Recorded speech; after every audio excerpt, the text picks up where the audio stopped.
చంద్రబాబు నాయుడు గారు ప్రతిరోజు జగన్మోహన్ రెడ్డి గారిని విమర్శించడం తప్ప ఈ 2 సంవత్సరాల్లో చేసింది ఏమీ లేదు. అది ఏ మీటింగ్ అయినా పెట్టనే, వాళ్ళ ఇంటో డైనింగ్ టేబుల్ మీద ఉన్న జగన్ గారి గురించి డిస్కషన్ చేయాల్సిందే. క్యాబినెట్ మీటింగ్ అయినా, ఏదైనా అధికారులతో సమావేశమైనా, ఢిల్లీ పోయినా, డల్లాస్ పోయినా, దావోస్ పోయినా, ఎక్కడికి పోయినా జగన్మోహన్ రెడ్డి గారి మీద విమర్శలు చేయాలి, వైఎస్ఆర్ కాంగ్రెస్ పార్టీ మీద విమర్శలు చేయాలి. అంటే ఎంత జగన్ అనేటటువంటి భయం చంద్రబాబు నాయుడు గారికి ఎలా పట్టుకుందంటానికి ఇది ఒక ఉదాహరణ. జగన్ నామస్మరణ లేదే వీళ్ళకి పూట గడవదు. ఇక్కడ చూడండి, వైసీపీ కొత్త డ్రామా అంట.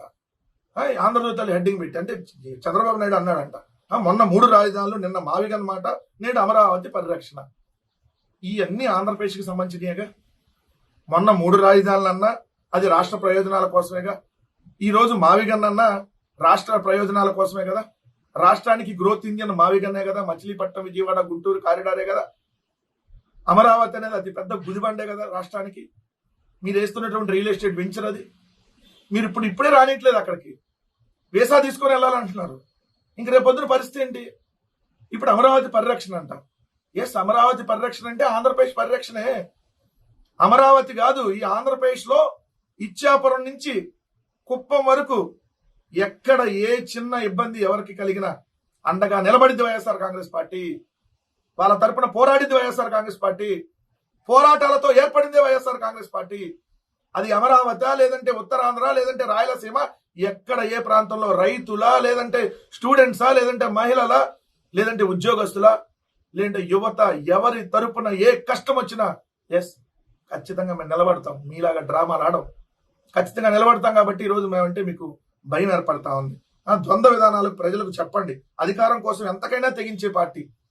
అధికారం కోసం ఎవరి దగ్గరికి వెళ్ళి ఎట్లాంటి లత్కోరు పనులైనా చేసేటటువంటి వ్యక్తులు ఎవరు? చంద్రబాబు నాయుడు గారు, మీరు కాదా? మీకు ఎలా వచ్చింది అసలు అధికారం?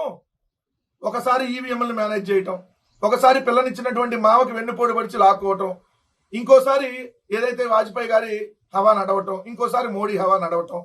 ఈ 4 సార్లు మీకు అధికారం ఎలా వచ్చింది? ఇలా వచ్చింది. ఒక్కసారన్నా మీరు సింగిల్ గా ఏదైతే అడ్డదారులు కాకుండా ఎస్ నన్ను చూసి ఓటు అడిగి వేసారు ప్రజలు అంటానికి ఒక్క రోజున ఉందా? మీరు 4 సార్లు గెలిచింది ఇలానే. ఓసారేమో పిల్లనిచ్చిన మామకి లాక్కొని, ఇంకోసారి నెక్స్ట్ వాజ్పేయి గారి హవా, దాని తర్వాత మళ్ళీ మోడీ గారి హవాలో, దాని తర్వాత ఈవీఎంలు, దొంగ హామీలు, ఇలా మీరు గెలిచి మీరు మాట్లాడితే ఎలా? అధికారం కోసం ఎలాంటి గడ్డైనా తినేటటువంటి పార్టీ మీది, ఎవడి కాళ్ళైనా పట్టుకునేటటువంటి పార్టీ మీది. కానీ అధికారం కోసం ఏ రోజు అరువులు చాచలా? అధికారం ముఖ్యం కాదు, ప్రజలకు ఇచ్చినటువంటి మాట ముఖ్యం అని చెప్పి ఎలాగోలా గెలవాలని ఏ రోజు మేము ప్రయత్నించలా. దమ్ముగా మగాడిలాగా గెలవాలనుకున్నాం, నీతిగా నిజాయితీగా గెలవాలనుకున్నాం. అందుకనే 2014లో ఓడిపోయాం, 2024లో ఓడిపోయాం. సో ఓటమి గెలుపు రాజకీయాల్లో సహజం, కానీ విలువలు ఉండాలి, విశ్వసనీయత ఉండాలి.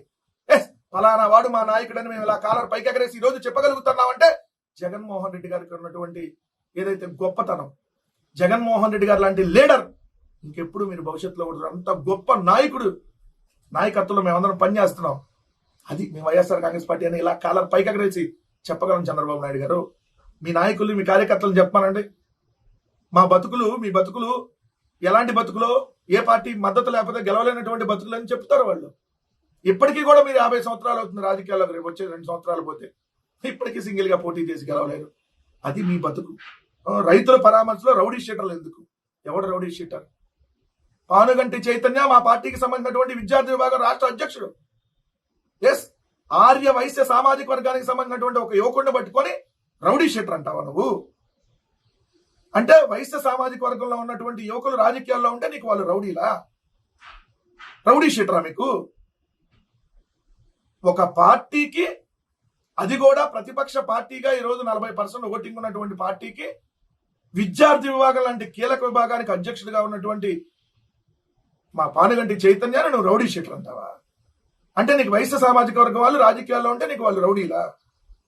ఎంత దారుణంగా చంద్రబాబు నాయుడు గారు తెలుగుదేశం బిహేవియర్ ఉందో ఒకసారి గమనించండి. క్రిమినల్ పార్టీ రౌడీదాన్ని నమ్ముకుంది. పవన్ పై విమర్శలను తిప్పికొట్టండి. శుభకార్యాలకు వెళ్ళినా, పరామర్శలకు వెళ్ళినా గొడ్డల పార్టీ నేతలు వెంట రౌడీ షీటర్లు ఉండాల్సిందే. ఎవరిది గొడ్డల పార్టీయో, ఎవరిని రేపు పొద్దున ఆ గొడ్డలితో ఆ ప్రభుత్వాన్ని ప్రజలు తెగ నరుకుతారో భవిష్యత్తులో చూద్ది. కానీ చంద్రబాబు నాయుడు గారు, ముందుంది మీకు ముసళ్ళ పండగ మీ ప్రభుత్వానికి. ఈయన ఒకడు వస్తాడు, ఖాళీగా ఉంటారు, ఈయన కూర్చోబెట్టి ఈయన వెళ్ళి ప్రెస్ మీట్ పెట్టంగానే పొలవమని వస్తాడు. ఈయన పేరు బాలకోటయ్య, సంక్షేమ బోర్డు చైర్మన్. ఏం సంక్షేమ బోర్డు ఇచ్చారు ఈయనకి? అదేలే, సామాజిక సంక్షేమ బోర్డు చైర్మన్ పదవి ఇచ్చారు కదా, ఈయనకి ఇప్పుడు వచ్చి ఏదో ఒకటి వాగెళ్ళాలి. గోండాలను అడుగు పెట్టనీయం. ఎవడు గోండాలని? నువ్వు బిహేవ్ చేసే తీరు చూస్తే ఎవడు గోండా అంటారు?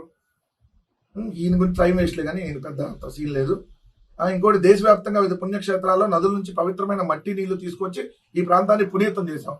చెంబుడు నీళ్లు గుప్పెడు మట్టి మా మొహాన్ని ఇసిరేశారని ఆ రోజు సిగ్గు లేకుండా ఎట్లా చెప్పారు చంద్రబాబు నాయుడు గారు? అసలు నోరు తెస్తే ఒక్కరోజున ఖచ్చితమైన మాటలు ఉంటాయి అనేది కొద్దిగా సిగ్గు ఉండాలి కదా. అనితపై అమర్నాథ్వి అసభ్యకర వ్యాఖ్యలు. అవునా? ఇది మేకప్ అంటే అసభ్యకర వ్యాఖ్యలా? మరి మీరు భారతమ్మ గారి గురించి, విజయమ్మ గారి గురించి ఇదే అనిత గారు మాట్లాడిన మాటలు అవి సభ్యకరమైన మాటలా, అసభ్యకరమైన మాటలా? అప్పుడెందుకు నోరు మెదపలేదు చంద్రబాబు నాయుడు గారు? అమ్మ అనేటటువంటి పదానికి చెత్త అర్థం తీసినటువంటి ఈ మహిళ హోంమంత్రి, ఇప్పుడు హోంమంత్రి ఇచ్చారు, అంతకుముందు మీ తెలుగుదేశం పార్టీ మహిళా అధ్యక్షురాలు. అమ్మ అంటే వేరే అక్రమ సంబంధాలు అంటగట్టేటటువంటి నీచమైనటువంటి వ్యక్తిత్వం గల ఆమెను తీసుకుని వచ్చి ఈరోజు మీరు హోంమంత్రి చేసి మళ్ళీ ఇక్కడ ఏదో ఇష్టం వచ్చినట్టు మాట్లాడుతున్నారు. సాయి కృష్ణ నేర చరిత్ర గురించి ఆంధ్రజ్యోతిలో వచ్చిన కథనాన్ని మంత్రులు సీఎం దృష్టికి తీసుకెళ్లారంట. ఇది అతను నేరగాడు అని చెప్పి తీసుకెళ్లారు. ఈ మంత్రుల కన్నా కొద్దిగా సిగ్గుసరం ఉండాలి కదా. పవన్ ను కులానికే పరిమితం చేయాలనే ఉద్దేశంతో ఆయనపై లేనిపోయిన ఆరోపణలు చేస్తున్నారంట. ఆయనే అంది, నేను పలానా కులం అని చెప్పి రోజుకొకటి. మేమంటల్లా, ఆయన అడ్డం పెట్టుకునే కదా మీరు ఇన్నాళ్ళు డ్రామాలు చేసింది. ఇకనైనా కొద్దిగా సిగ్గుసరంగా ఓ ముఖ్యమంత్రిలాగా వ్యవహరించమని చెప్పి చంద్రబాబు నాయుడు గారికి హితబోధ చేస్తా ఉన్నాం.